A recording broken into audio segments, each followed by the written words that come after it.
শেখ পরিবারের কাউকে কাউকে এখনো পর্যন্ত ধরা হয়নি, একজন কেউ না। শেখ পরিবারের এতগুলো এমপি মন্ত্রী কোথায় গেল? এদেশের বীর ছাত্র জনতা ভারতের পৃষ্ঠপোষকতায় 15 বছর ধরে গড়ে ওঠা হাসিনার মসনদ ভেঙে খান খান করে দিয়েছে, যে কারণে ভারত একের পর এক ষড়যন্ত্র করছে এবং ধর্মীয় উস্কানি দিয়ে বাংলাদেশের সাম্প্রদায়িক সম্প্রীতি বিনষ্ট ও যুদ্ধ লাগানোর একটি অপচেষ্টা করছে। কিন্তু বাংলাদেশের জনগণ কোন ধরনের উস্কানির ফাঁদে পা না দিয়ে ধৈর্য ও সহনশীলতার সহিত সবকিছু মোকাবেলা করছে।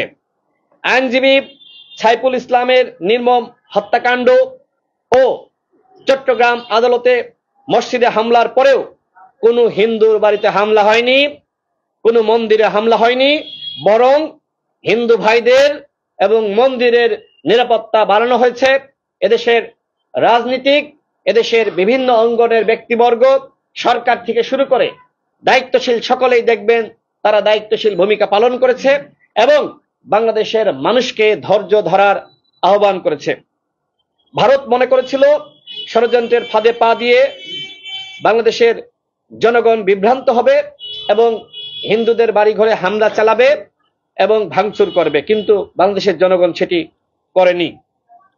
ভারত মনে করেছিল যদি হিন্দুদের বাড়িঘরে এবং একই সাথে মন্দিরে হামলা করা হয় তাহলে তারা একটি যুদ্ধ করার বা যুদ্ধ বাঁধানোর একটি ক্ষেত্র তারা খুঁজে পাবে, কিন্তু এদেশের জনগণের বিচক্ষণতার কাছে ভারতের ষড়যন্ত্রের পরাজয় নিশ্চিত হয়েছে।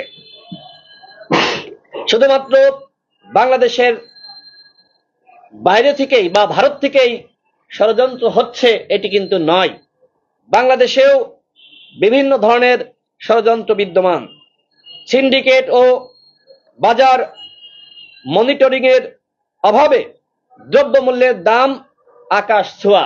আপনারা সাংবাদিক ভাইরা আপনারাও জানেন, দেশের মানুষ জানে, সবাই জানে, রাস্তাঘাটে বের হলে রিক্সা চালক থেকে শুরু করে যারা সাধারণ খেটে খাওয়া মানুষ তারা কিন্তু এই দ্রব্যমূল্যের একের পর এক দাম বাড়ছে, যে কারণে সরকারের উপরে তাদের অসন্তুষ্টি বাড়ছে। আইন শৃঙ্খলা পরিস্থিতি এখনো পর্যন্ত নিয়ন্ত্রণ করা সম্ভবপর হয়নি।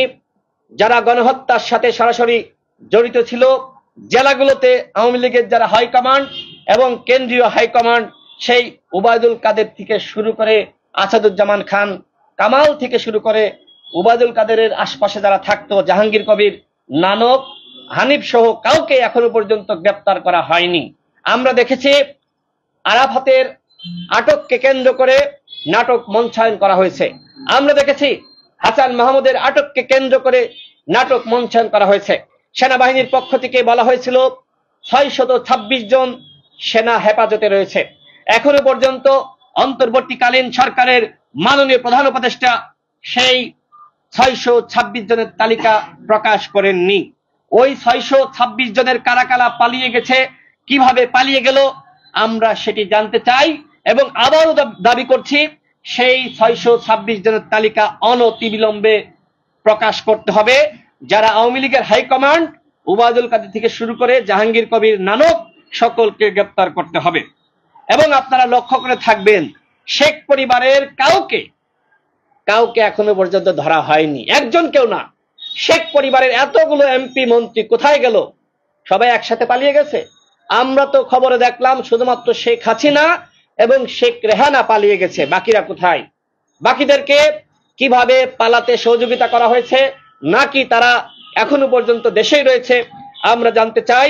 আমরা সরকারকে বলবো শেখ পরিবারকে ন্যূনতম রক্ষার চেষ্টা করবেন না, বাংলাদেশের জনগণ সেটি মেনে নিবে না।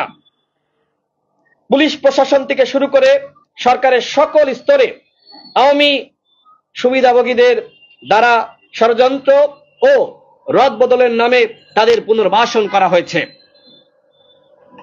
বিচারের আগে আওয়ামী লীগের সাংগঠনিক কার্যক্রম তারা পরিচালনা করতে পারবে কি পারবে না সে বিষয়ে সরকারের এক একজন উপদেষ্টা এক এক রকম বক্তব্য প্রদান করেছেন।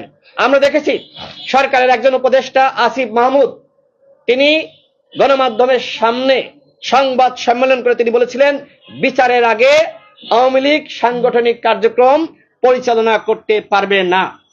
আমরা এটিকেই মনে করেছিলাম যে আওয়ামী লীগকে হয়তো নিষিদ্ধ করা হচ্ছে, কিন্তু পরবর্তীতে আমরা দেখলাম মাননীয় প্রধান উপদেষ্টা তিনি বললেন যে বিএনপি চায় না, এই কারণে আমরা আওয়ামী লীগকে নিষিদ্ধ করব না এবং নির্বাচনে তারা অংশ নিতে পারবে। শুধুমাত্র বিএনপি চায় না, বিএনপি তো কোনো দলীয় বক্তব্য বা দলীয় স্টেটমেন্ট প্রকাশ করে নাই, আমরা দেখি নাই। বিএনপির মহাসচিব তিনি একটি রাজনৈতিক বক্তব্য দিয়েছেন, সেই বক্তব্যকে কেন্দ্র করে যদি প্রধান উপদেষ্টা তিনি এই ধরনের সিদ্ধান্ত গ্রহণ করে থাকেন, আমরা মনে করি এই সিদ্ধান্ত শেখ হাসিনার মতন একটি স্বৈরাচারী সিদ্ধান্ত। কারণ আরো দল আছে, আমাদেরকে কি আপনার দল মনে হয় না? অন্যান্য দল নেই, আপনি সবার সাথে একটি জাতীয় সংলাপের আয়োজন করেন, সবাইকে ডাকেন, মতামত গ্রহণ করেন, এরপরে আপনি সিদ্ধান্ত জানান।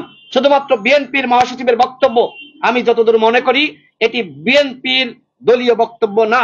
এই বক্তব্যকে কেন্দ্র করে আওয়ামী লীগের পুনর্বাসন বাংলাদেশের জনগণ কোনোভাবে মেনে নেবে না।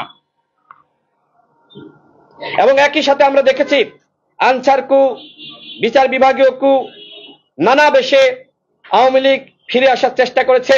শিক্ষার্থীদের মধ্যে সংঘর্ষ, তারা কি নিয়ে আন্দোলন করছে, কি দাবি আমরা কেউ জানি না। নানান গোষ্ঠীর একের পর এক আন্দোলন, রাজনৈতিক দলগুলোর সাথে সরকারের বোঝাপড়ার ঘাটতি, এখনো পর্যন্ত শহীদ পরিবারকে পর্যাপ্ত পরিমাণ ক্ষতিপূরণ দেওয়া হয়নি। এবং আহত যোদ্ধাদেরকে আমরা দেখেছি তারা রাস্তা অবরোধ করেছে, তাদেরকে উন্নত চিকিৎসা দেওয়া হচ্ছে না। আমাদের দেশের এ সকল আহত যোদ্ধাদের কারণে আজকে আমরা বাংলাদেশ পেয়েছি, কিন্তু তাদেরকে আমরা দেখলাম না যে উন্নত চিকিৎসার জন্য দেশের বাইরে পাঠানো হয়েছে। আমরা সরকারকে বলবো অনতি বিলম্বে এই আহতদের সুচিকিৎসার ব্যবস্থা করেন এবং শহীদ পরিবারকে, প্রত্যেক পরিবারকে 1 কোটি টাকা করে ক্ষতিপূরণ দিতে হবে। এই 5 লাখ টাকা 2 লাখ টাকার নামের ভিক্ষা, এটি আমরা মানতে পারি না এবং আহতদের সুচিকিৎসার ব্যবস্থা করতে হবে।